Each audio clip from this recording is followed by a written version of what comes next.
And please go on the side of the road so we're not... Michelle, you gotta move back a little bit. You're gonna run over by a car. Just slide over is all we need you to do. Just for a minute while she makes her phone call, we just need you to slide over.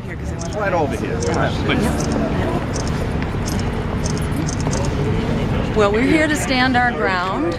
We're here to stand ground for the American people who have been systematically locked out of these debates for decades by the Commission on Presidential Debates. We think that this commission is entirely illegitimate, that if democracy truly prevailed, there would be no such commission, that the debates would still be run by the League of Women Voters, that the debates would be open with the criteria that the League of Women Voters had always used, which was that if you have done the work to get on the ballot, if you are on the ballot and could actually win the Electoral College by being on the ballot in enough states, that you deserve to be in the election and you deserve to be heard, and that the American people actually deserve to hear choices which are not bought and paid for by multinational corporations and Wall Street.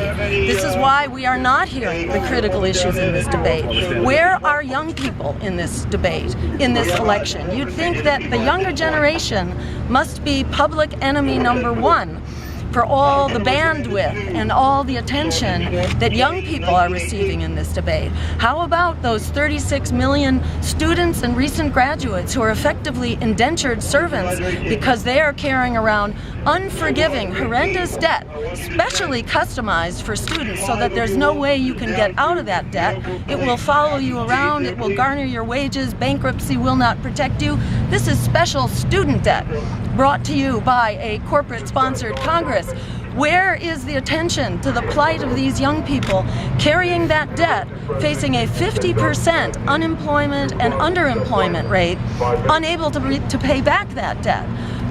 Where is the issue of skyrocketing costs of public higher education?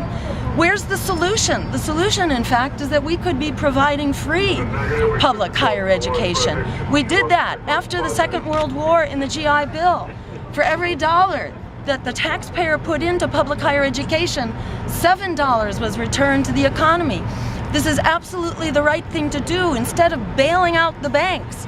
The fourth bailout is going on right now to the tune of $40 billion a month through this QE3, quantitative easing 3. We're not going to hear about that in the debate.